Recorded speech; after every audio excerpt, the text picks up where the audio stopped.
cette singularité fait de nous des femmes uniques. Précieuses parce que uniques, une seule. Et ce sont des histoires de famille. Et on veut le redonner à nos enfants. On fêtait nos anniversaires, chaque bougie de plus, c'était incroyable. On avait déjà ce sentiment qu'il était urgent de vivre. Ouais. Et franchement, heureusement qu'on a eu tout ça parce que c'est comme s'ils avaient chargé nos bagages pour une vie. Et finalement, oui, on manque de leur présence physique, mais on manque pas de l'essentiel parce qu'on l'a eu, on l'a reçu. En fait, elle trouve enfin l'explication raisonnée à tout ça. C'est-à-dire que c'est plus une malédiction familiale. Elle mène un double combat. Elle mène le combat pour ses enfants pour savoir et elle mène le combat pour se battre et pour aussi, et j'ai le sentiment qu'elle sait que ça pourrait changer aussi les protocoles de thérapeutique. Savoir ses pouvoirs et tu pourras en fait agir. En fait, elle me donne cette solution pour ne pas me voir en fait à sa place.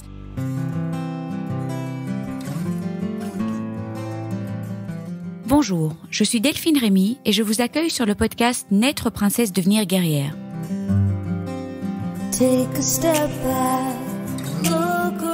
Le podcast qui parle de coups durs, de rebonds et de la maladie autrement. Vous entendrez ici des personnes inspirantes, des médecins, des experts, des philosophes qui j'espère vous feront du bien. Vous entendrez aussi des hommes et des femmes, comme vous, comme moi, des super princesses et des héros du quotidien qui gèrent et qui galèrent, comme vous, comme moi. Ils s'écroulent parfois et ils se relèvent. Quelle rencontre intense, quel moment de partage émouvant. J'étais en présence de Laetitia, mais aussi d'Audrey, sa sœur, qui était juste à côté d'elle. Et si vous entendez que le son diminue quand Laetitia parle, c'est chaque fois qu'elle tourne sa tête et qu'elle regarde tendrement sa sœur. Laetitia nous a ouvert son cœur très très grand et j'ai été bouleversée par son témoignage et son livre que j'ai adoré. Quelle chance j'ai eu d'avoir déjà pu rentrer dans son univers avant de l'interviewer en lisant son livre. Sa plume est juste dingue. J'ai eu la chance de pouvoir découvrir sa maman, sa sœur, ses oncles, tantes, cousins, sa famille, parce que c'est avant tout une histoire de famille qu'elle nous raconte. Une histoire de famille parsemée d'embûches, d'obstacles, d'événements douloureux, de maladies et de morts, disons-le, mais une histoire de famille belle, émouvante, pleine d'amour inconditionnel. La mutation génétique est une histoire de famille, et je cite Laetitia. L'histoire de ma mère devint la mienne, mais aussi celle de ma sœur et de mes filles. Rien n'est simple. Que faire, ne pas faire, se faire tester, ne pas se faire tester, accepter de vivre avec 100% d'incertitude plutôt qu'une potentielle très mauvaise nouvelle? Et que se passe-t-il quand certains membres de la famille ne veulent pas se faire tester ou ne pas communiquer les résultats car ce n'est pas une obligation en Belgique? Malgré cette menace constante, la maman de Laetitia et Audrey a tenté au mieux de leur donner la vie la plus heureuse possible et j'avoue que tout cet amour m'émeut mais tellement. Elle a mené un double combat, celui de savoir pour ses filles, parce que savoir c'est pouvoir agir préventivement, et son autre combat pour survivre parce qu'elle s'est battue jusqu'au bout. Je cite encore Laetitia et cette phrase m'a tellement marquée. En disparaissant, ma mère m'a légué 2 choses, un gène et une histoire. Pour être précise, un mauvais gène et une belle histoire. À 26 ans seulement, Laetitia est la première femme en France à subir une ablation des seins de façon préventive. La reconstruction est lente et douloureuse et Laetitia ne nie rien. Non, ce n'est pas juste une simple intervention esthétique. On parle d'une mutilation, on parle de complications, de féminité malmenée, si jeune, de troubles de l'image de soi. Quelques années après, Angelina Jolie a fait sa déclaration au monde entier. Elle l'a fait, elle l'a assumé et elle l'a dit. Et Laetitia aussi. Le risque est passé de plus ou moins 85% à 5% de contracter un cancer du sein. En brisant un tabou, Angelina a libéré Laetitia. Son combat tapis dans l'ombre a pu enfin être mis en lumière. C'était comme une sorte de coming out, nous dit-elle. Et moi, je la remercie très chaleureusement car elle a fait bouger les lignes, elle en fait bouger tous les jours, elle déplace même des montagnes avec son association Génétique Cancer. Et je terminerai par la citer encore. Notre différence fait notre force. Merci Laetitia du fond du cœur pour cette force que tu nous donnes, pour toute cette énergie que tu déploies via ton association et via tout ce que tu mets en place pour informer, prévenir et protéger les familles à risque. Je vous souhaite une excellente écoute. Bonjour Laetitia. Bonjour Delphine. Je dis bonjour à Audrey qui est à côté de toi et je suis hyper contente de vous avoir tous les deux. J'ai passé toute la journée de dimanche avec vous deux. J'ai lu le livre toute la journée. J'étais remplie d'émotions. On prendra le temps d'expliquer la remarque de mon mari en fin de journée où j'ai explosé parce que j'avais un trop plein d'émotions. Alors j'ai envie de commencer ce podcast par dire une phrase qui se retrouve à pas mal d'endroits, notamment sur le site Génétique Cancer. Notre différence fait notre force. Et voilà, qu'est-ce que tu as envie de dire ? Et puis, je vais te demander de te présenter. En fait, on va diviser ce podcast. J'aimerais bien vraiment que tu présentes ton histoire de Avec famille. Plaisir. Ouais, l'histoire de ta maman, de ta sœur, de tout le monde, en fait, parce que ce sont des histoires de famille. Et puis, on va passer un petit peu de temps pour parler de Génétique Cancer et tous tes rêves pour Génétique Cancer. Et c'est une belle transition parce que finalement, quand ce Clem est apparu, c'était pour moi absolument évident. C'est aussi l'union qui a donné encore plus de résonance à cette force incroyable qui nous habite et qui ne nous quitte jamais finalement. Et ce, quoi qu'il advienne. Je pense que c'est vraiment une force éternelle. Et c'est vrai que finalement, ce petit gène, comme j'aime bien l'appeler, cette différence qui fait de nous des mutantes. D'ailleurs, elles se reconnaissent maintenant avec ce terme qui leur donne aussi des super pouvoirs. Cette singularité fait de nous des femmes uniques. Précieuses parce que uniques, une seule. Et ce sont des histoires de famille chez Génétique Cancer avec souvent des points communs. Ouais. Mais effectivement, on se sent différente et fière de l'être. Magnifique message. Alors, on va recommencer par le début. Enfin, on va commencer par le début. Est-ce que tu peux nous raconter un petit peu les points importants? Et j'ai envie de commencer par une phrase qui m'a très fort marquée. Ma mère m'a légué 2 choses. Un gène et une histoire. Pour être précise, un mauvais gène et une belle histoire. Et donc, en fait, finalement, tu as écrit ce livre. Elle te l'a demandé, non? Un peu. Mais c'est vrai, d'ailleurs, je démarre souvent en disant qu'elle est avec nous parce que je le dis aussi dans mon livre, je me demande souvent laquelle des deux retient l'autre. Dans cette vie, en tout cas, avec moi, elle est là.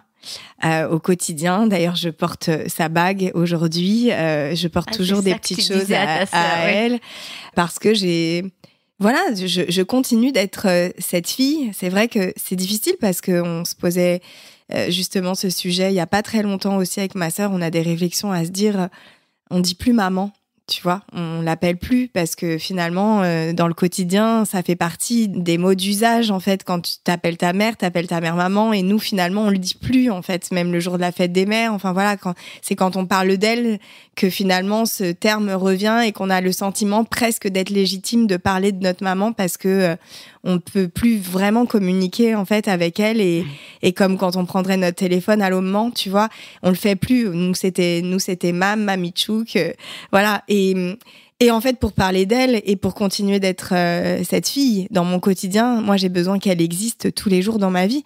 Donc c'est aussi en continuant de raconter notre histoire au travers du livre.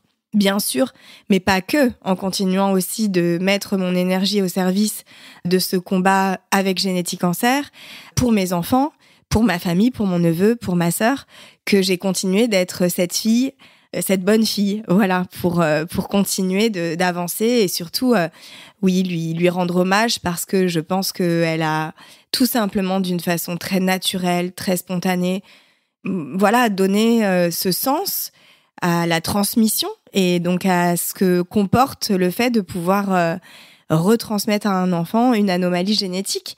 Elle en a fait quelque chose de beau. Je sais pas comment. Je m'interroge bien souvent aussi là-dessus parce qu'on en a discuté toutes les deux. C'est comment est-ce qu'on arrive en tant que maman à faire ça?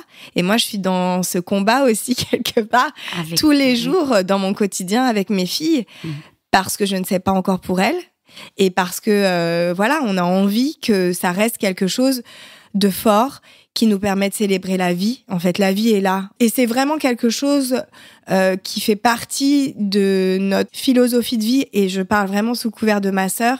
On n'a pas voulu rester dans la peine ou dans le chagrin. Bien sûr que ça a été une perte tragique. On vous ampute, en fait, de tous vos membres. Là, c'est même plus qu'une question de sein. Quand on perd une maman à n'importe quel âge, en fait, on perd tout son équilibre. En plus, on avait récemment perdu notre papa, donc on s'est retrouvée orpheline. Et c'est vrai que si jeune. Voilà.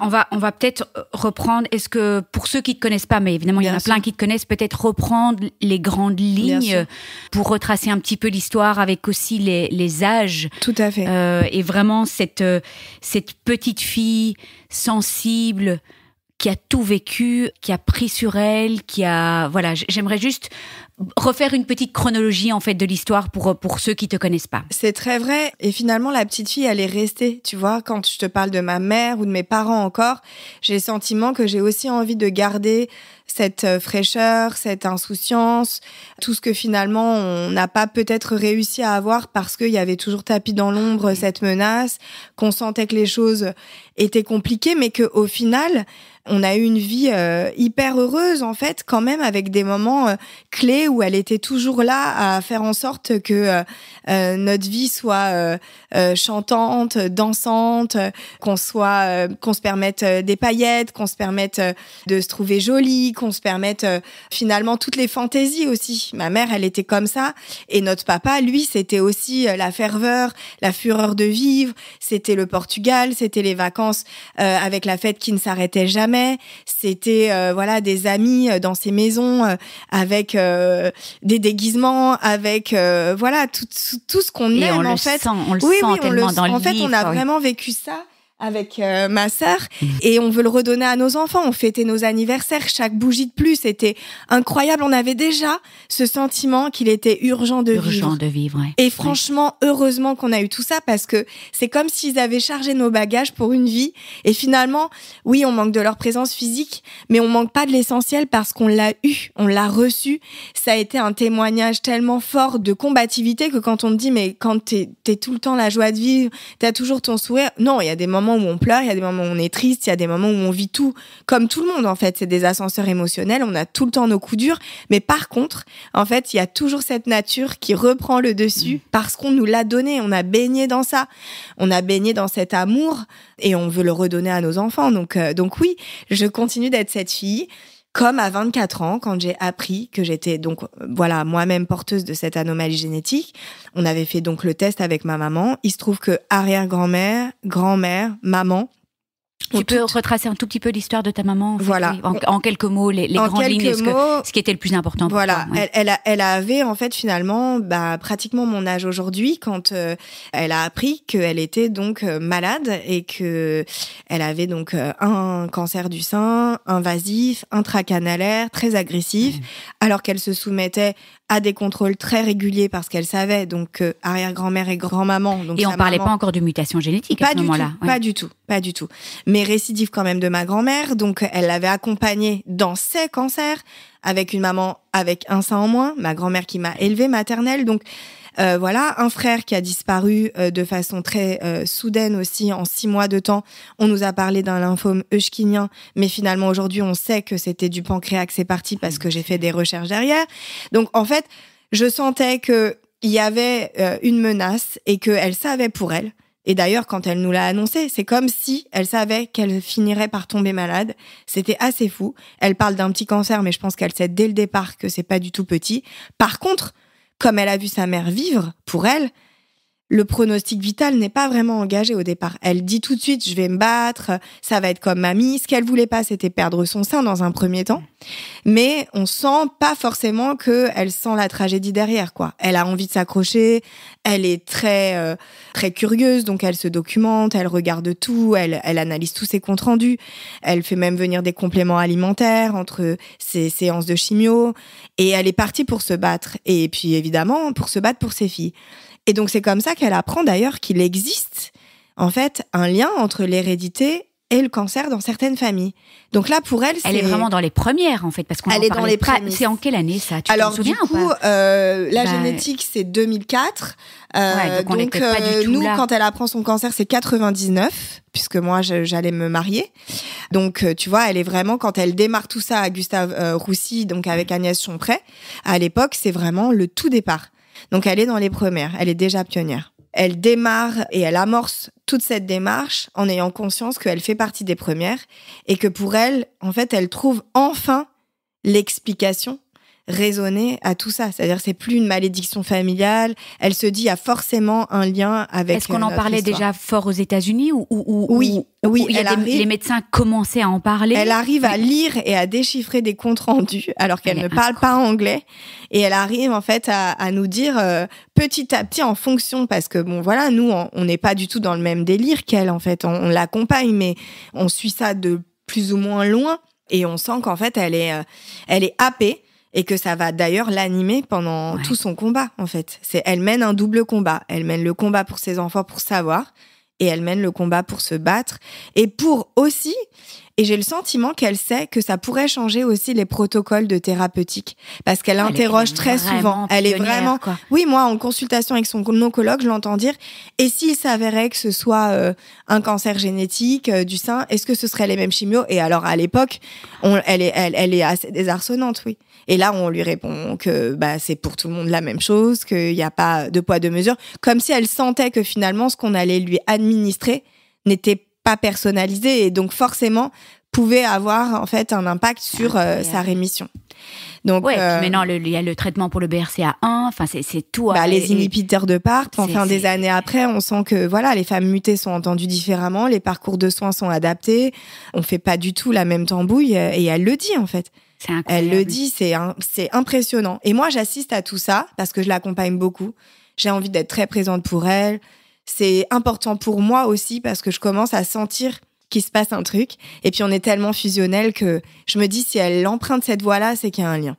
Et là, elle commence à m'en parler. À chaque fois qu'on est dans ces rendez-vous. Pas en dehors, parce qu'en dehors, on rigole, on parle de tout et de rien. C'est vrai qu'il y a un moment hyper fort. Ouais, c'est ta vision que tu as pendant la chimio. Oui. Est-ce que tu l'as senti à ce moment-là que toi aussi? Parce que j'ai l'impression dans le livre, alors peut-être c'est mon interprétation. C'est un flash. Après, en fait, je pense que c'est de l'hypersensibilité. C'est que, en fait, je lui tenais la main parce que forcément, c'était hyper dur, les casques réfrigérants. Enfin, moi, je l'ai vraiment vécu avec elle, tout ça. Elle avait d'ailleurs sa petite main gonflée de par son problème du bras, du lymphodème. Et donc, j'ai ma main dans sa main. Et en fait, à ce moment-là, je me dis... En plus, on a des traits de familiarité. En fait, son visage devient mon visage. En fait, c'est assez troublant parce que je me vois à sa place. Et en même temps, elle est en train de me dire ces mots. C'est-à-dire que c'est comme si elle ressentait ce que j'étais en train d'imaginer dans ma tête. Et elle me dit, tu sais, si j'avais su avant, puisque elle commence à m'amener au fait de me dire, il va falloir que tu te fasses tester, il va falloir qu'on le fasse ensemble, savoir ses pouvoirs et tu pourras en fait agir. En fait, elle me donne cette solution pour ne pas me voir en fait à sa place. Je sais pas comment c'est possible un truc pareil. Ce passage dans ce livre est juste, je me suis dit mais ça y est. Mais je l'ai rentré, je l'ai écrit ce passage en fait. Hein. C'est un des passages que j'ai vraiment restitué à la virgule près. Moi, je n'écrivais que les choses tristes, pas le reste. Et j'ai dû composer autour après pour le livre, mais c'est un moment qui est un moment charnière dans le livre. Tout à fait. Où vraiment, si tu ne veux pas subir la même chose, tu sais ce qu'il te reste à faire. Exactement. Mais je me demandais bien si toi, t'avais senti que tu étais porteuse aussi, quoi. Alors, complètement. Non seulement j'ai senti, et en plus, vraiment, moi, ce qui me terrorise à ce moment-là, c'est pas de me dire que je suis porteuse, c'est vraiment de me voir en chimio.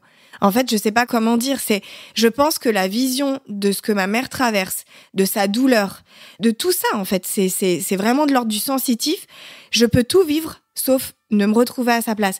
J'ai le sentiment que c'est ça qui me tuera, en fait. Voilà, il faut que je trouve une autre ressource et je veux faire tout ce qui est en mon pouvoir pour échapper, en fait, à ce traitement. Déjà, moi, faut savoir, je prends pas un Doliprane, je suis pas du tout, je suis pas médicament, même quand j'ai mal et tout, je suis une bourrique, j'aime pas me mettre des trucs. Donc là, je me dis, les produits qui rentrent dans ses veines, tout ça, c'est inentendable. Perdre les cheveux, enfin, voilà, quoi. Je suis hyper attachée à mon apparence, à mon physique. J'ai pas honte de le dire, en fait. Et je me dis, je veux pas, en fait, atterrir dans ce fauteuil et voir voilà, ma mère qui était si belle.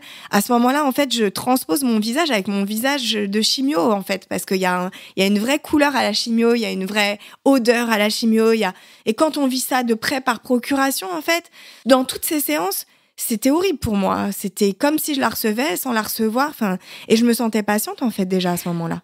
Ouais, et puis je pense qu'il y a tout un amalgame. Un amalgame aussi de voir ta mère souffrir, d'avoir toutes ces histoires de cancer autour de toi, et puis de cette grand-mère aussi avec ce sein en moins. J'ai l'impression que c'est très très très présent aussi dans le livre. Du coup, c'est quasiment dans les jours qui suivent que on retourne en rendez-vous pour vérifier ces traitements et que l'oncologue nous propose en fait d'être testés en simultané, c'est-à-dire ma mère et moi. Donc voilà. Et à ce moment-là, ça c'était dans les premiers tests. C'est dans les premiers tests, dans les tout premiers. Donc voilà, il se trouve qu'ils vont perdre nos tubes, donc je vais devoir revenir, en tout cas les miens. Ouais. Ah, ça c'est pas dans le livre. Non, c'est un scoop. Donc c'est comme si en fait, est-ce que t'es bien sûr de vouloir savoir ? Et donc j'y retourne sans ma mère une deuxième fois et je me refais prélever. Et je suis déterminée. Combien de temps pour avoir les résultats ? On a attendu longtemps parce qu'à l'époque, c'était au moins 6 mois, pas loin d'1 an, je pense. Donc, ça a pris vraiment du temps. Et moi, dans ma construction de couple, j'emménage, je commence ma vie active, je suis amoureuse, je vais me marier. Et donc, on a l'intention de faire un bébé. Donc, il y a tout ça qui se passe. Et quand je récupère mes résultats, évidemment, avec ma mère, je suis enceinte sans le savoir puisque j'ai pas eu vraiment le loisir de faire plusieurs essais avant que ça prenne très vite. Et je suis enceinte de ma première fille, donc Lana, et je saurai que c'est une fille dans les mois qui vont suivre. Et je pense que d'ailleurs, à ce moment-là... Et t'apprends à ce moment-là. Oui, je pense qu'à ce moment-là, en fait... Alors, ma mère, c'est un vrai soulagement, en fait. Elle se dit, enfin, j'ai une explication. Et enfin, en fait, cette information capitale va sauver mes enfants. Je le vois dans ses yeux. Il n'y a pas d'inquiétude. Et même vis-à-vis de ma sœur cadette, il n'y a pas d'inquiétude.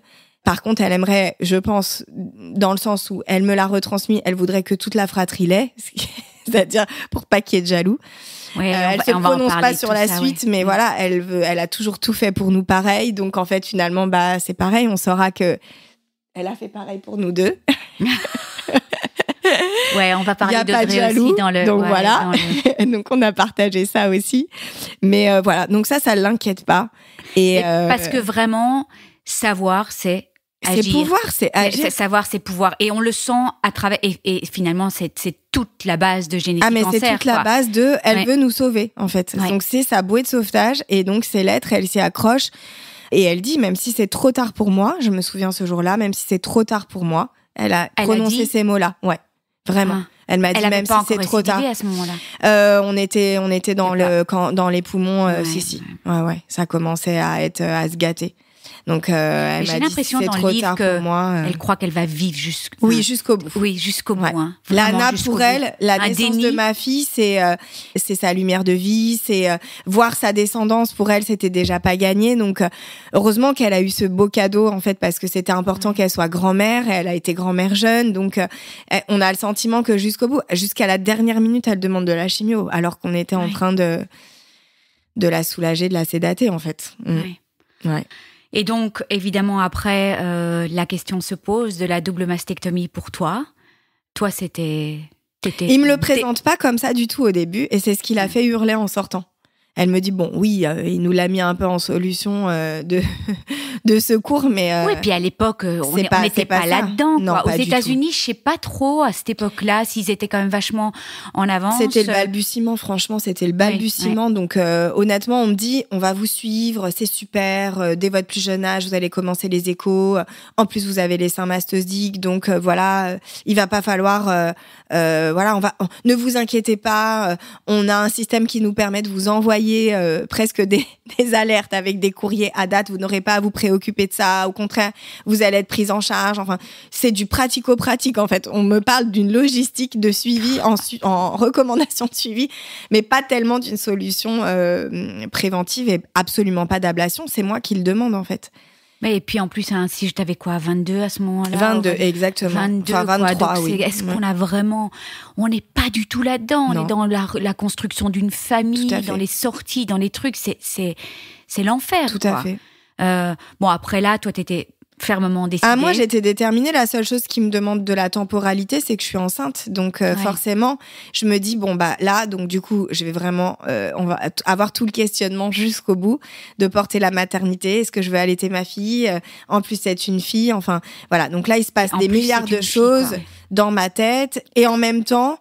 Ma mère va bien pendant toute la grossesse, donc c'est quand même un gros répit. On vit ça un peu comme une immunité, assez belle et qui nous permet de vivre aussi la grossesse de façon. Elle achète plein de trucs pour le bébé très tôt. Elle se mobilise sur tous ces sujets avec moi et j'ai cette chance aussi vraiment par rapport à ma sœur d'avoir vécu cette première grossesse aussi avec ma maman à chaque fois. On a d'ailleurs, je suis suivie par le même gynéco. Dès que je suis un peu infernale parce que je m'arrête pas, elle vient et elle appelle carrément sa gynéco en disant arrêtez là, là ça suffit, elle va pas, je veux qu'elle mette ce bébé au monde. Enfin, on voit que c'est presque son bébé et tous ces souvenirs là, ils sont incroyables, ils sont très forts de sens pour Lana aussi, je pense aujourd'hui, parce que sans connaître sa grand-mère, je pense que de nos enfants, c'est elle qui. Attends, maintenant j'ai un trou de mémoire. Ta maman est décédée. Lana était née, hein ? Oui, tout à fait. Elle avait quel âge ? 1 an à peine. Ah oui, donc elle l'a jamais connue. Non, vraiment, elle a pas de souvenirs, mais c'est le bébé de l'amour, c'est la première, c'est la vie, c'est même quand elle reprend sa chimio quand Lana naît, donc elle récidive encore. Et en fait, c'est ce qui la tient sur chaque chimio, même avec le respirateur. Elle va venir chez moi, elle va vouloir garder Lana absolument pour profiter de chaque seconde. Elle sera à son baptême, c'est sa dernière sortie.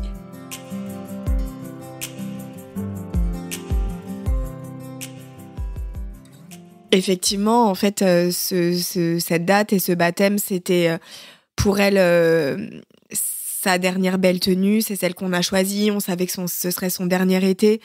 Et elle est venue aussi faire presque son adieu parce que même si elle y a cru jusqu'au bout, nous, on la voyait diminuer. Elle est venue avec le respirateur. Elle a eu l'autorisation de sortir de l'hôpital pour ce jour important, mais on savait que quand elle y rentrerait à nouveau, ce serait pour ses derniers jours. Donc finalement, après ce baptême, on l'a accompagnée du 3 septembre jusqu'au 10 octobre et on ne l'a pas lâchée d'une semelle avec ma sœur. Et c'est vrai qu'aujourd'hui, on se rend compte aussi de tout ce que ça a été précieux de l'accompagner dans ces dernières heures parce que on l'a fait dans la foi, on l'a fait avec aussi ce père qui a baptisé ma fille, qui avait enterré sa maman quelques mois auparavant. Et voilà, tout ça, c'était très important pour elle parce qu'elle était croyante. Elle avait sa petite Bible avec elle et voilà. Donc, je sais que ça l'aide à partir. Je sais que ces temps-là l'ont aidée à s'envoler probablement. Et je pense que c'est encore très présent parce que 18 ans après, Lana a ce souvenir et a cet album avec un mot de sa main. Et voilà, la transmission, elle est là, en fait. Oui. Elle est sur 3 générations à ce moment-là. Donc, je parle très souvent de son baptême parce que pour moi, ce moment de vie avec ma famille et avec ma fille et avec ma sœur, c'est aussi comme ça qu'on a gardé spirituellement, en fait, ce lien tout ensemble, en fait. Voilà. Là, il y avait ces 3 générations. Il y avait ces 3 générations présentes, oui, tout à fait. Est-ce que tu as envie de dire un petit mot sur ta sœur ou par rapport à tout ce moment-là, les questionnements aussi, parce qu'il y avait toi qui avais pris cette décision. Alors, je ne sais pas si on a envie d'expliquer toutes les complications qu'il y a eu. Voilà, c'est bien que dans ton livre tu parles des complications parce que, comme tu disais off micro, ça peut arriver quand on les a pas. On a lu ton livre, on les a pas, on se dit chouette, on est chanceuse. Voilà, et puis tout s'est résolu aussi, mais moi je trouvais que c'était bien que tu en parles. Tu n'as rien nié en fait dans ton livre. Voilà. Je voulais être et quand je prends la parole, c'est ce que je dis toujours, même si on est toujours obligé de voilà, c'est beaucoup d'intimité, beaucoup de pudeur.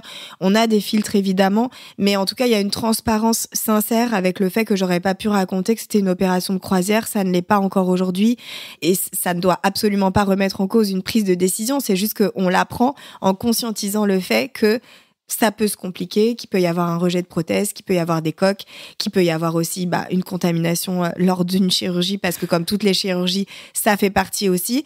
Voilà. Mais évidemment, quand je prends cette décision, déjà, c'est de toute façon pour aller au bout de ma mission parce que je l'avais promis. C'est une promesse que j'avais faite sur le lit de mort de ma mère.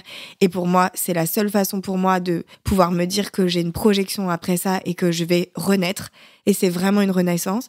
Et j'embarque ma sœur dedans parce que finalement, en étant aujourd'hui l'aînée, j'ai de toute façon... Et je le prends à bras-le-corps, cette responsabilité. C'est absolument pas elle qui me la donne. C'est juste que je veux continuer ma vie en étant aussi cette maman exemplaire et cette sœur exemplaire. C'est dur pour moi. Je traverse des moments très difficiles et j'en ai encore. Mais je sais que c'est aussi ce qui l'anime et je sais que de réussir à lui montrer la voie et le chemin, je sais qu'elle est toujours dans mon sillon. En fait, ça nous donne une force de complémentarité qui fait que on n'est jamais seul, l'une et l'autre. Et on ne le sera jamais, et je le redis encore aujourd'hui, et ce, quoi qu'il advienne. Je sais qu'il y a peut-être aussi des femmes qui m'écoutent qui ont probablement perdu leur sœur ou leur binôme, en fait. Je veux dire, aujourd'hui, j'ai pas le sentiment, même si c'est très dur d'avoir physiquement plus ma maman de présente, je sais que tout ce qu'on tisse aujourd'hui avec ma sœur, c'est au-delà du réel, c'est au-delà de la vie, c'est au-delà de la mort, en fait. Et c'est une réalité. Je le vis avec ma mère comme je le vivrai avec ma sœur. J'espère qu'elle vivra toujours avec ça en tête. Et c'est notre combativité absolue. Et c'est ce qu'on veut donner à nos enfants. Lana et Roméo sont comme des frères. Ce petit garçon est comme mon fils. Je n'ai pas eu de fils, c'est mon fils. C'est une force familiale. On est un clan, on est tout ça, et cette représentation aujourd'hui, elle est là avec moi, elle est à chaque fois là que je parle de ma mère, même si on a évidemment des souvenirs, on a aussi, une représentation d'elle qui est différente parce qu'on a vécu chacune nos relations avec elle. Ce que je peux entendre aussi des années après quand j'ai écrit mon livre, c'est aussi ce qu'elle a partagé. Et on a aussi énormément de différences toutes les deux sur nos façons d'appréhender la vie, de pouvoir la vivre. Mais par contre, il y a quelque chose qui nous relie, c'est l'amour. Et ça, c'est quelque chose qui s'explique pas, qui se vit. Donc, oui, je t'aime, ma sœur. Totalement. Alors, Laetitia, je te pose quand même une question parce que au début, Audrey, elle voulait pas faire cette double mastectomie prophylactique. Ça devait être terrible pour toi.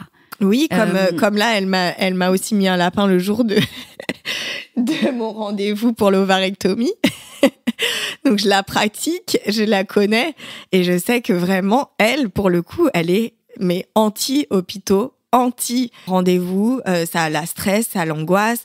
Voilà, moi, je peux être même un peu parfois, elle dit hypocondriaque, mais voilà, je vis avec les mots et j'ai pas peur de ce qui m'attend, ni de me confronter au médecin. Elle, c'est vraiment tout l'opposé. Donc, il lui faut du temps et surtout, elle veut le décider et elle veut pas que je le décide pour elle. Et ça, je trouve que c'est génial. Oui, mais c'est vrai que dans ton livre, après, moi, je connaissais l'histoire, mais dans ton livre, le livre s'arrête avant qu'Audrey se fasse opérer. Et donc, c'est vrai que ceux qui lisent le livre, ils savent pas. Et j'ai été vraiment marquée aussi par... Je reprends mes notes, tu vois. Audrey, bon, elle gère très bien ses 100% de doute plutôt qu'une hypothétique mauvaise nouvelle. Je pense que c'est important d'en parler parce que ça doit se passer souvent dans des familles. Bien sûr. Donc, mais elle a défendu une voix qui est tout à fait... respectable oui, aussi. Oui, respectable, exactement, qu'on peut tout à fait entendre et que j'ai entendu des années. On a perdu notre père, en fait, d'un accident, d'une crise cardiaque, et ce du jour au lendemain. Donc, pour elle, en fait, même le risque d'être exposé à ce cancer ne veut pas dire que on va mourir.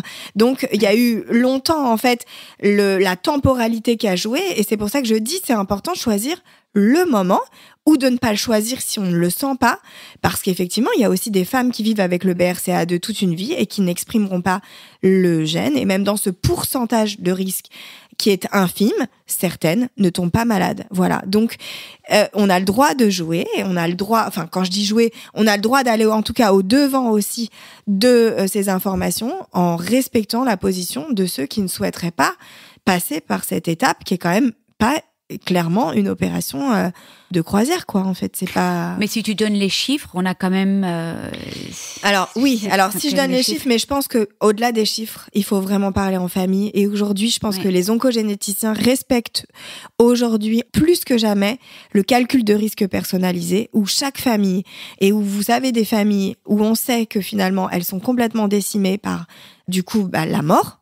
C'est-à-dire que à chaque personne malade en face, on a la mort, de celles qui ont plutôt bien réagi au traitement, qui ont moins d'agressivité ou qui finalement ont moins aussi de répétitions de cas de cancer dans les leurs. Donc nous, la nôtre, on sait que il y a quand même eu beaucoup de morts. Sur les 7 frères et sœurs de ma mère, dont un qui est décédé mais qui n'est pas décédé de ça. Aujourd'hui, la plupart quand même en sont décédés ou se battent contre la maladie encore avec des récidives pour certains. Donc quand on sait que dans la fratrie, sur 7 frères et sœurs, 6, ou en tout cas il ne reste que la cadette Véronique qui pour l'instant n'a pas exprimé et n'a pas souhaité se faire tester, on sait que c'est quand même difficile. Moi, j'ai perdu donc ma cousine Anna dans le livre, qui est malade. On n'a pas la fin, mais c'est vrai que moi, j'ai posé la question à ta sœur en arrivant en disant, mais Anna, elle est toujours vivante. Voilà. Donc, à 29 ans, qui n'a pas eu cette chance d'être opérée en préventif, qui n'a pas su parce que sa mère ne voulait pas se faire tester au moment où ma mère a prévenu tous ses frères et sœurs. Donc, elle en est décédée. Qu'est-ce que tu dis de ça? C'est une question peut-être un petit peu abrupte donc cette maman ne veut pas se faire tester et la fille a le cancer avant sa maman, quoi. Clairement, aujourd'hui, ça va représenter dans quelques temps en fait des familles qui pourront porter plainte contre des parents qui n'ont pas voulu transmettre en fait l'information aux apparentés. C'est-à-dire quand vous recevez une telle information, ne pas vous faire tester, c'est une chose, mais ne pas transmettre l'information en fait à vos enfants qui sont majeurs et qui au demeurant auraient pu, eux, avoir envie de se faire tester et en plus prendre des prédispositions avec des chirurgies dites de réduction de risque, ça peut à prendre des airs. Moi, ma cousine était fâchée contre sa mère et l'est encore aujourd'hui et je pense qu'elle lui en a voulu beaucoup. Et en fait, voilà, c'est entendable. Mais dis-moi, alors en France, il y a une obligation quand même d'information. En Belgique, pas, hein? Légale, oui. Maintenant, légale, oui. Et en Belgique, pas. Voilà. Et donc, je mentionne Daphné Kin qui devait être avec nous aujourd'hui, qui est oncogénéticienne à l'Institut Jules Bordet.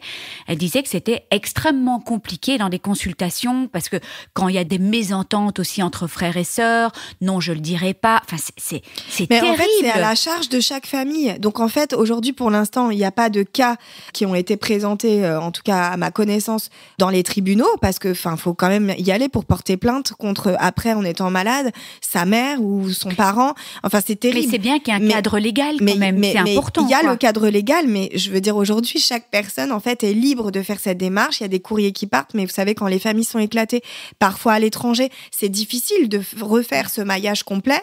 Et donc, ça peut passer au travers des mailles. Ouais. Et donc, c'est ça qui est terrible, parce que finalement, cette information, elle est quand même, oui, top secrète, mais confidentielle et indispensable, en fait, dans les antécédents familiaux et pour la suite des enfants. Confidentielle, parce que c'est une donnée de santé. Tout à fait. Mais il y a une loi qui dit qu'on est obligé d'informer. Il y a un courrier normalement qui part depuis les centres d'oncogénétique, mais c'est la personne qui s'est fait tester qui donne les adresses.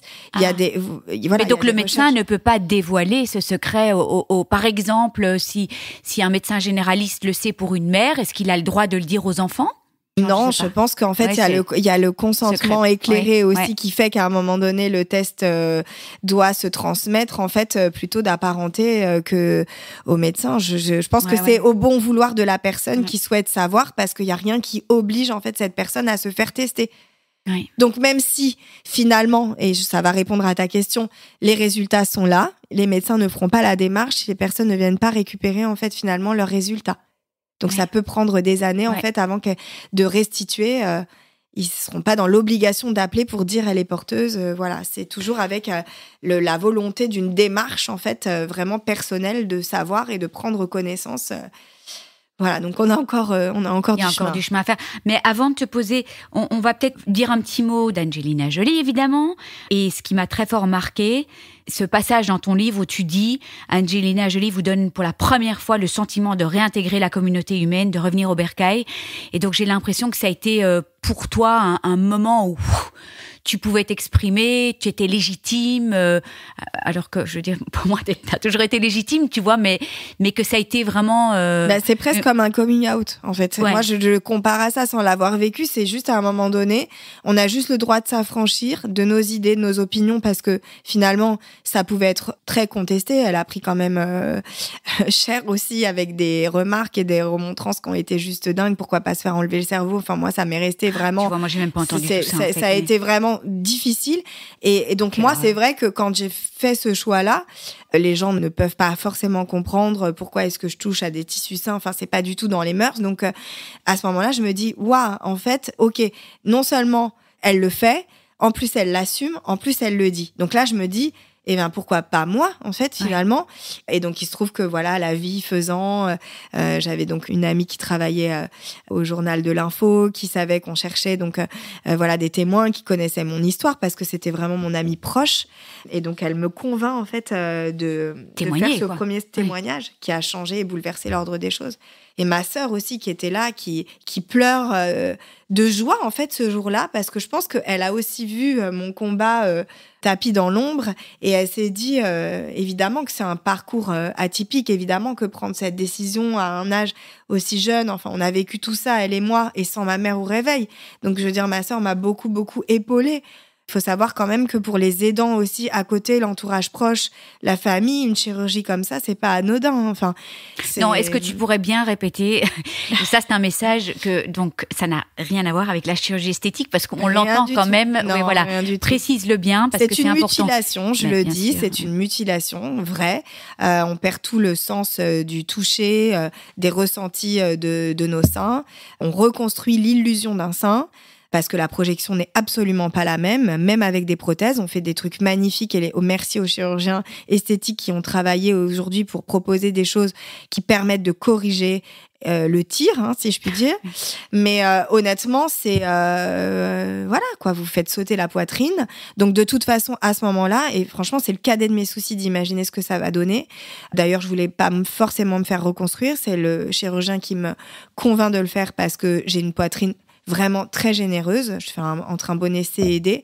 Donc, il a vraiment peur que pour moi, psychologiquement, à mon âge, en étant mariée, ce soit une décision que je prenne solo, ce qui est le vrai, et que ça mette en péril mon couple. Ça n'empêchera pas mon couple d'exploser derrière, malgré la reconstruction. Mais voilà, non, clairement. Et j'ai un vrai combat avec l'image, parce qu'à ce moment-là, moi, j'ai aussi eu des tumultes à mon adolescence. J'ai fait une phase d'anorexie.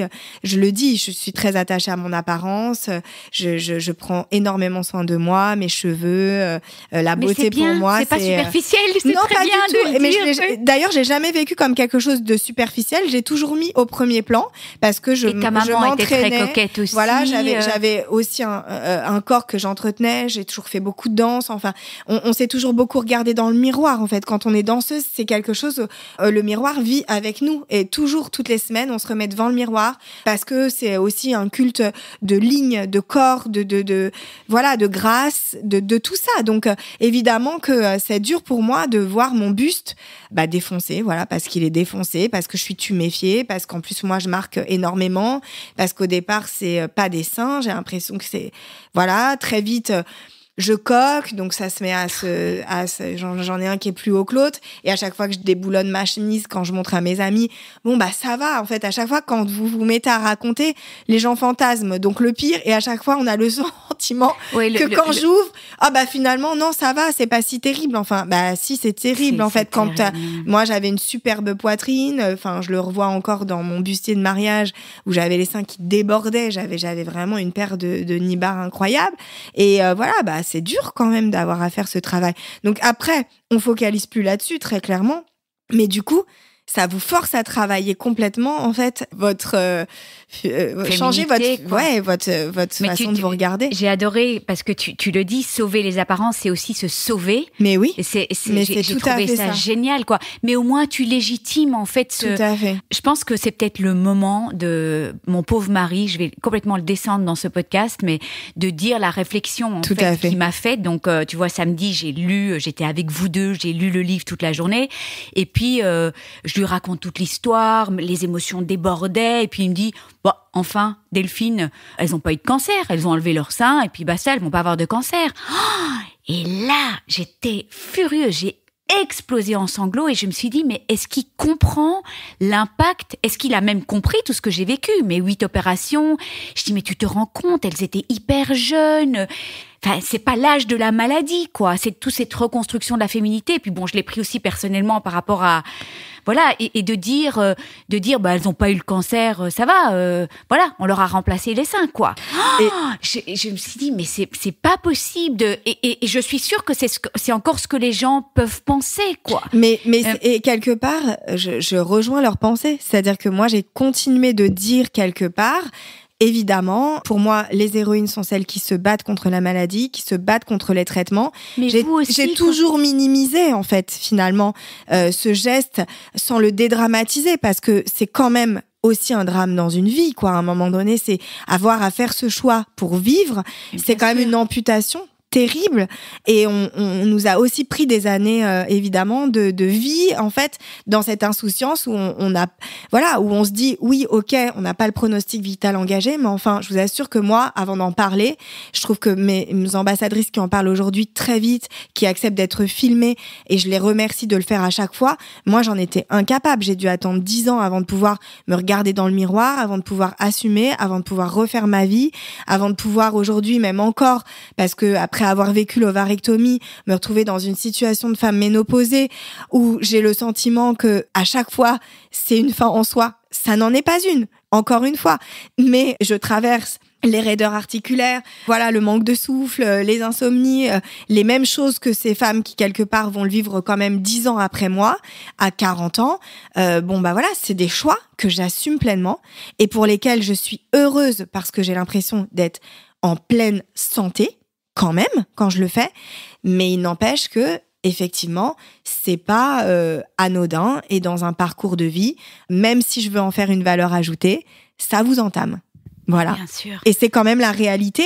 Oui. Donc, voilà, je dis que, effectivement. Ça vole toutes ces belles années, d'insouciance, quoi. C'est vraiment. On les récupère pas, mais par contre, on a du bonus de vie derrière. Je sais pas comment expliquer. Mais ici, on les récupère pas. Voilà. Non. Moi, je dis tout ce qu'on a vécu, tout ce qu'on a encaissé, tout ce que j'ai des marques, je les porte mes marques et je les porte mes rides et je suis fière de vieillir avec ces histoires et avec ces difficultés. Et c'est des boulets quand même à mes chevilles, donc parfois je suis un peu plus lourde, mais j'essaye de rendre ça léger. Et on y arrive aujourd'hui parce que ça ne m'empêche pas. Et encore une fois, par rapport à certains traitements, par rapport au fait d'avoir à supporter à chaque fois les échéances, les contrôles d'imagerie, tout ce stress en fait c'est incomparable en fait. Mais il n'empêche que en ayant vécu tout ça quand même, c'est pas c'est pas facile. Mais maintenant, en fait, en ayant enlevé les 2 seins et les ovaires, le risque est vraiment réduit. Alors oui, il est pas à 0. Parce que finalement, c'est arrivé aussi à ma vice-présidente qui a fait une chirurgie préventive et je vais en parler parce que voilà, c'est important quand même. Elle continuait de s'autopalper, de faire les surveillances. Elle a eu une double mastectomie. Elle a eu exactement une double mastectomie prophylactique. On a fait la course des obstacles ensemble pour la première fois quand on se rencontrait. Elle venait tout juste de se faire opérer. C'est une warrior. Elle a fait cette course avec son chéri et donc elle se pensait tout comme moi en fait, entre guillemets à l'abri. Oui.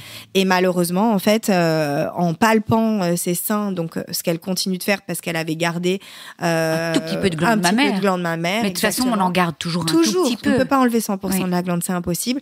Elle sent en fait au niveau du sternum une petite bille de stylo, voilà, ni plus ni moins. Et elle est sûre à ce moment-là. Elle m'appelle et elle est sûre que c'est un cancer. Et l'histoire s'écrit comme ça. Elle regrette pas parce que finalement le peu qui restait. Elle avait reconstruit. Oui, elle avait reconstruit. Il faut encore la sentir cette petite boule. Elle l'a sentie. Ce qui fait que c'est important. Triple négatif. Et quand même à un stade où elle a pu être prise en charge, faire ses chimios et voilà être. Ses chimios, oui, mais elle se dit qu'aujourd'hui, en fait, elle s'en serait voulu encore plus fort. Et elle le dit très bien elle-même, de ne pas avoir fait finalement ce choix-là avant, parce que pour elle, ça a quand même eu du sens. Et c'est ce qui d'ailleurs l'a motivée aujourd'hui, parce que elle a pu faire sa préservation dans la fertilité, de congeler aussi du coup ses ovocytes pour pouvoir prétendre en fait à un DPI. Et là, par contre, elle est l'une des premières dans mes ambassadrices, puisque certaines ont aussi bénéficié de cette technique. Elle est enceinte et elle attend aujourd'hui une petite fille là qui est prévue pour 2024. Et donc elle a eu le DPI ici en France. Elle a eu le DPI ici en France et elle est super heureuse d'avoir pu faire cette sélection embryonnaire pour donner vie à une petite fille qui ne sera pas porteuse, parce que c'est vrai que l'histoire s'arrête là. Oui, en fait, l'histoire s'arrête là et elle me dit si j'étais pas passée par la maladie, peut-être que j'aurais pas été aussi attachée à convaincre mon chéri qui était partisan de le faire pour être sûr que malgré les chirurgies préventives, en fait, je ne retransmette pas ce mauvais gène à mes enfants. Et je trouve que c'est pour ça qu'elle porte cette voix aussi de vice-présidente à merveille pour l'association, parce qu'elle est passée des deux côtés, autant du préventif que du curatif. Et donc, ce qui prouve bien qu'aujourd'hui, on ne peut pas empêcher que l'histoire s'écrive. Et puis moi, aujourd'hui, je sais que j'ai un risque sur le pancréas, puisque les frères de ma mère, 2 frères de ma mère en sont décédés. Donc, je sais que j'aurai une surveillance à faire. On n'est pas à l'abri de tout, en fait. On peut pas se vanter et se targuer, en fait, d'avoir complètement tout gagné. Donc, en fait, cette histoire ne vous quitte jamais. Donc, quand on me demande, en fait, finalement, on subit peut-être pas le même sort dans l'immédiat, mais je ne peux pas garantir que je ne serai pas malade, moi non plus. Donc, je continue de m'activer et d'être aussi énergique dans toutes ces solutions et pour mes enfants, pour être là le plus possible auprès d'eux. Ce que je sais, c'est que j'aurais pris toutes les précautions nécessaires pour ne pas avoir à regretter de ne pas avoir mis toutes les chances de mon côté pour ne pas tomber malade. Et est-ce que tu veux parler de ta fille ? Oui, je veux parler de ma fille, évidemment. Je regarde le temps là qui passe. On est à 50 minutes. On va, un petit mot sur ta fille parce que je pense que c'est vachement important. Et puis vraiment génétique cancer. Oui, mais je peux lier finalement parce que en fait l'association, de toute façon, je veux qu'elle puisse se construire pour les générations futures. D'ailleurs, génétique cancer, c'est les générations, c'est les génétines, c'est tous ceux qui vont arriver, qui comme moi en fait, à 20 ans, 24 ans, ont su qu'il y avait une malchance sur 2 qu'on leur aurait retransmis ce mauvais gène, parce que l'histoire s'écrit déjà à partir de ça. On peut aussi ne pas être porteur de ces anomalies. L'histoire peut s'arrêter et il se trouve que Catherine, qui est la secrétaire de cette association et qui la représente à merveille, a aussi multirécidivé, 3 cancers du sein. Elle se bat encore contre tous ces traitements et le poids en fait de ce que représente en fait cette maladie. Mais elle a transmis l'information capitale à ses 2 filles qui se sont fait tester l'une après l'autre, Camille et Coco, et elles ne sont pas porteuses de cette anomalie. Donc ça veut dire que l'histoire s'arrête, parce que si elles ont des filles, ça s'arrête. Ça s'arrête, et donc en fait, cette mutation délétère, c'est 50%. Donc je dis souvent, trouver le courage d'aller se faire tester, c'est aussi parfois récupérer une sérénité de vie. Et pour les personnes qui ont vécu la maladie, parce que Catherine aujourd'hui fait son travail de bénévole à merveille aussi, parce que l'histoire est belle. À la fin aussi, il y a tout ça. Et puis parce que ces filles sont investies, parce que nos enfants vivent aussi avec ce patrimoine. Et Lana, si demain se présente au test, parce que c'est un vrai sujet pour elle, et je veux absolument pas biaiser son parcours de vie comme celui de Roméo ou celui de Lova, puisque finalement... Roméo, il a quel âge ? Il a 12 ans. Oui. Enfin, oui, c'est ça, 13 même. Voilà. Et donc, petit à petit, tu peux juste dire un petit mot, parce que les hommes sont porteurs aussi. Les hommes sont porteurs aussi. Mon frère Geoffrey, pour l'instant, n'a pas encore trouvé de sens à se faire tester. Il n'a pas encore construit sa famille. Mais bon, on sait qu'avec l'histoire de mes oncles, c'est aussi un sujet qui est très touchy. Ils sont comme 2 frères avec mon cousin Loris. Donc, je pense aussi à Loris qui n'a pas encore, puisque sa maman n'a pas voulu faire le test, déroger à cette décision familiale. Donc, sa sœur Guénaëlle n'est pas porteuse. Et puis, je pense à Sylvain, qui est aussi mon cousin et qui est le frère d'Anna et qui, pour ses filles, s'est fait tester et positif, lui. Donc, on a du travail et on veut continuer. Et Lana, qui finalement m'autorise à utiliser ces mots et qui me dit, tu sais, maman, finalement, si j'avais été fille unique, peut-être que c'était une seule réponse qu'on aurait attendue à ces tests. Là, maintenant, Lova a 4 ans et moi, je devrais attendre 14 ans si je le fais maintenant, de savoir si je peux me réjouir ou pas d'être porteuse ou non, finalement, de cette mutation. Donc, ça remet en fait en jeu dans ces histoires familiales le fait de se dire, est-ce que les 2 sont indemnes ? Est-ce que les 2 sont porteurs ? Donc, tu vas juste nous dire, donc il y a Lana qui a 18 ans et Lova qui a 4 ans. Tout à fait. Donc toi, en plus, tu as 2 filles. J'ai 2 filles. Mais l'histoire devait s'écrire avec ces 2 filles et ces 2 sœurs. Et c'est magnifique qu'elles puissent rester ensemble à vivre et à se soutenir. Est-ce que tu crois que Lana, elle attend peut-être la majorité de Lova ? Peut-être que ça penchera dans la balance, peut-être qu'elle va construire aussi sa vie. Pour l'instant, elle est dans les études. Elle a même pas lu mon livre, alors que on s'était dit à 18 ans le pacte. Et toi, tu rêverais qu'elle fasse le test aujourd'hui, quoi. Moi, j'aimerais savoir pour elle, oui. Bien sûr. Ça, c'est une certitude absolue. J'aimerais savoir pour elle parce que... C'est difficile pour toi de qu'elle ne le fasse pas maintenant, là, aujourd'hui, demain. Enfin, moi, en tant que maman, je pense que j'aurais du mal. Moi, si j'avais même pu la faire tester avant, je l'aurais fait. On a vraiment envie, on a une soif de savoir quand même pour nos enfants. Mais bien sûr. Parce que, en fait, malgré tout ce que les médecins me disent, je rencontre des femmes qui sont très jeunes, qui ont des cancers très jeunes, à 20, 21, 22, 23 ans, 24 ans. Là, on a pris conscience. Et en fait, on fait pas les mêmes surveillances sur des femmes qui sont porteuses que des femmes pour lesquelles on ne sait pas, parce qu'on les expose à des rayons. Parce que voilà, donc en fait, moi, toutes ces informations sont clés parce que la surveillance est beaucoup plus importante. Et voilà, Lana a aussi une forte poitrine. Enfin, tout ça, c'est sûr que on parle plus d'une petite fille. Donc évidemment que ce risque pour moi là dans ma tête, plus les années vont passer, plus elle va s'exposer sans être testée et plus ça va représenter la menace que j'avais de voir ma sœur de continuer de prendre ces risques. Maintenant, vraiment, je veux pas lui forcer la main et je la respecte et je veux vraiment qu'elle prenne son temps parce que je pense que voilà, je l'ai respecté avec ma sœur, je le respecterai. Comme aujourd'hui, je pense que les ovaires c'est important aussi pour elle, pour ma sœur, donc je vais continuer de les accompagner. Moi, quelque part, j'ai encore du pain sur la planche, quoi. Bon, Laetitia, on va parler de Génétique Cancer. J'aimerais vraiment que tu me fasses une petite présentation oh là là, mais je resterai des heures avec toi, des heures. Dans quelques minutes, parce que on ne parle pas que du BRCA1 et 2. Génétique Cancer, c'est beaucoup mais ça va continuer à évoluer parce que j'imagine qu'on va continuer encore, c'est le TP53, c'est PTEN. C'est toutes les mutations que l'on retrouve, en fait, au fur et à mesure et j'imagine que ça va tout le temps évoluer parce qu'on en retrouve au fur et à mesure, quoi. Qu'est-ce que tu as envie de nous dire, vraiment, le pitch de Génétique Cancer? Le pitch de Génétique Cancer, déjà pour moi, c'est vraiment une plateforme incontournable. Il n'en existait pas en France. C'est aussi dans mon parcours que je me suis sentie relativement seule, même si c'est des décisions que l'on prend à bras-le-corps pour soi.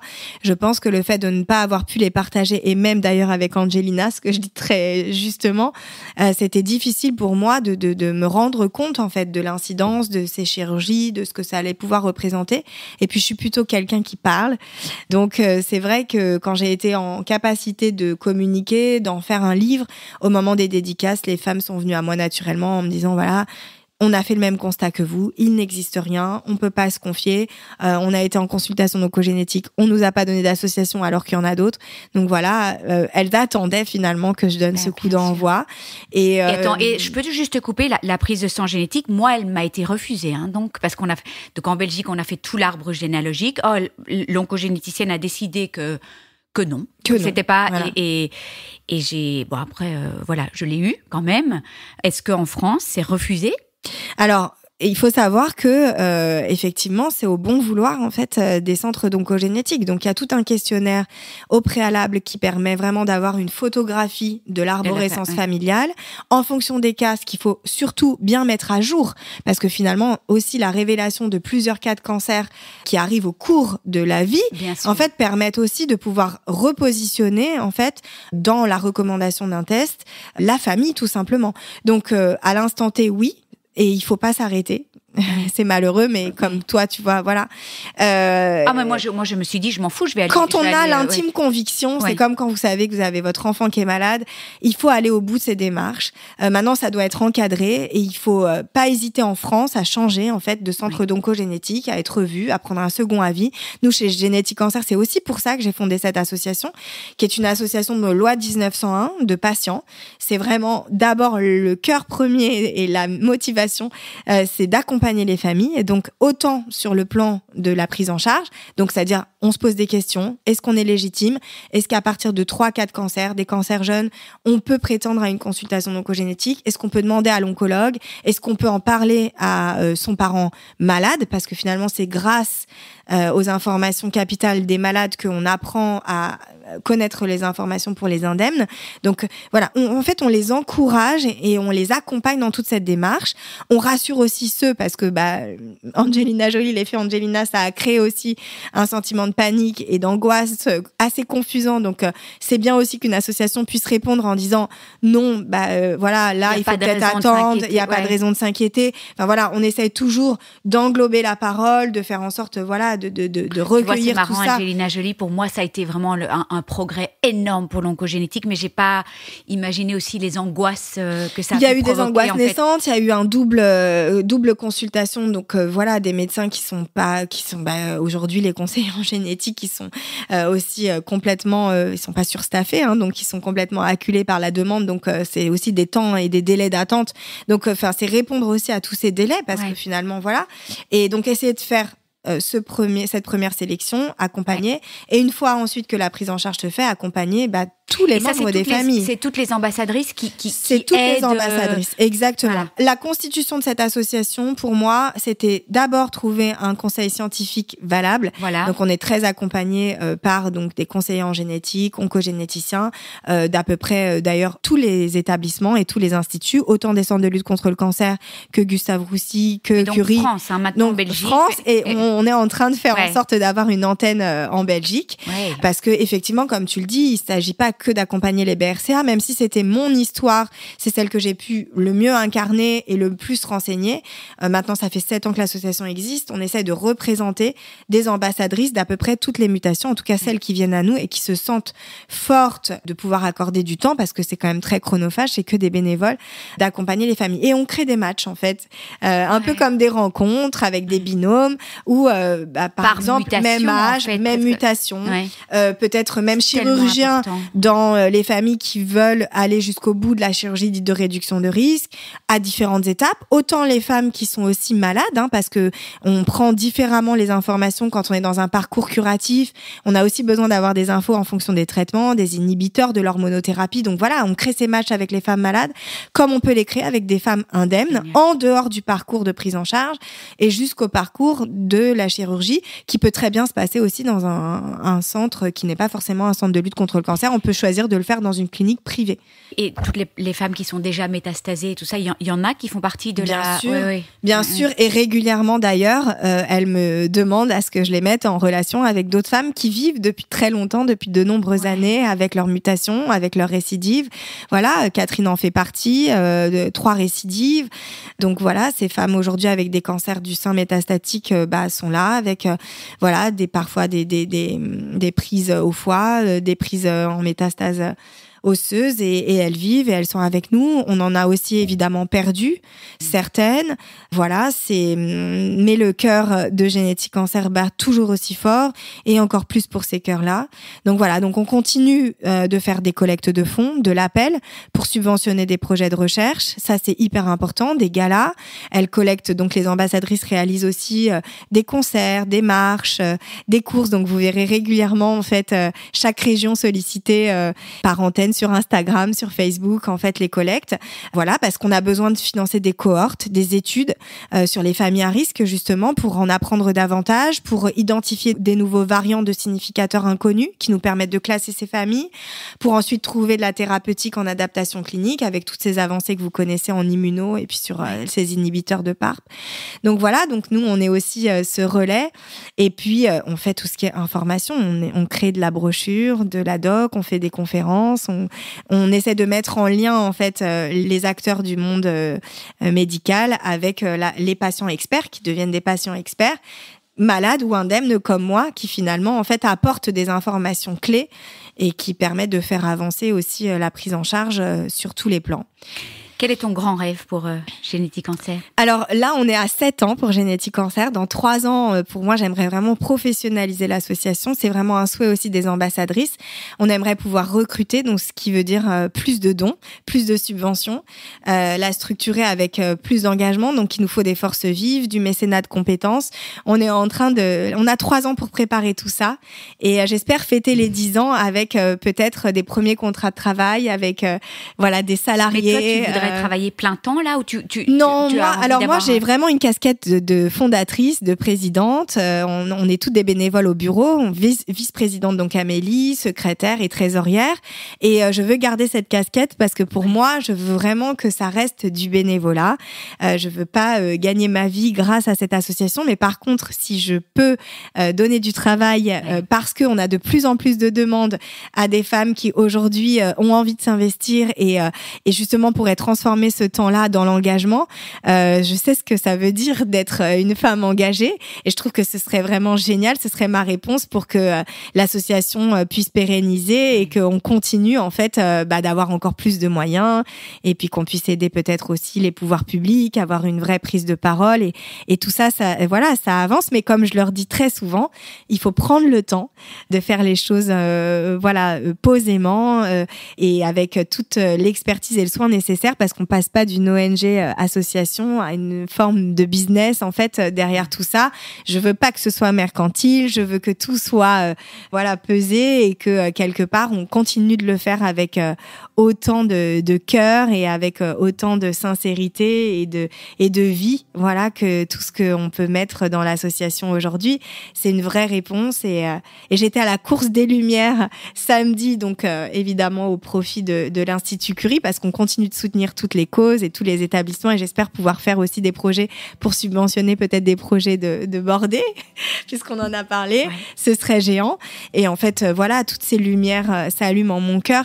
Aujourd'hui je parlais de moi mais surtout je porte tellement de voix que j'aime me ranger maintenant derrière ces grandes dames et ces grands hommes qui ont permis de donner cet élan aujourd'hui à Génétique Cancer et ce rayonnement. Pour moi, c'est ma plus grande fierté et j'espère que ce sera celle de mes enfants, de ma famille et surtout celle de ma maman. Merci de tout cœur, Laetitia. Je vous remercie de tout cœur de nous avoir écoutés. N'oubliez pas de vous abonner si vous désirez recevoir les notifications des prochains épisodes. Et puis si vous avez apprécié cet épisode, ça me ferait vraiment très plaisir que vous me laissiez une bonne note, 5 étoiles, comme à l'école, et peut-être même un commentaire ou un partage sur les réseaux sociaux, parce que c'est grâce à vos commentaires, à vos étoiles, vos partages, que le podcast pourra aider plus de monde encore, et c'est tout ce que je souhaite. Donner ou redonner espoir, ce serait les coups tous ensemble, partager nos joies, nos peines et célébrer toutes nos petites victoires. Si vous aussi vous désirez partager votre histoire, n'hésitez pas à m'envoyer une petite vidéo témoignage de 5 à 10 minutes avec les thématiques que vous souhaitez aborder. Tout est expliqué sur le site internet cancerjegère.blog. Et puis, dernière petite chose, Naître Princesse Devenir Guerrière a lancé sa nouvelle page sur Buy Me a Coffee, une plateforme de soutien pour aider les créateurs de contenu, les podcasteurs, les artistes, les magiciens, les clowns et j'en passe à vivre de leur passion. Comme vous pouvez l'imaginer, le podcast représente un énorme investissement en termes de temps, de travail et de moyens. Un effort qui m'est évidemment rendu au centuple grâce à tous vos mots doux, vos écoutes, vos commentaires, vos encouragements et j'en passe. Et pour tout cela, merci du fond du cœur. Mon intention aujourd'hui est de pouvoir rendre le podcast pérenne et qu'il puisse s'autofinancer. Alors recevoir le soutien de mes auditeurs serait le plus beau des cadeaux. Un petit montant, 1 euro, 2 euros, 5 euros, peut faire une énorme différence. Si vous désirez me soutenir, toutes les infos sont dans la description de tous les podcasts et sur mon site internet. Et je tiens vraiment à dire que la gratuité de mon podcast est et restera ma grande priorité quoi qu'il arrive. Je veux qu'il puisse aider le plus grand nombre, peu importe les moyens. Je vous embrasse tous très fort, prenez bien soin de vous et je me réjouis de vous retrouver la semaine prochaine.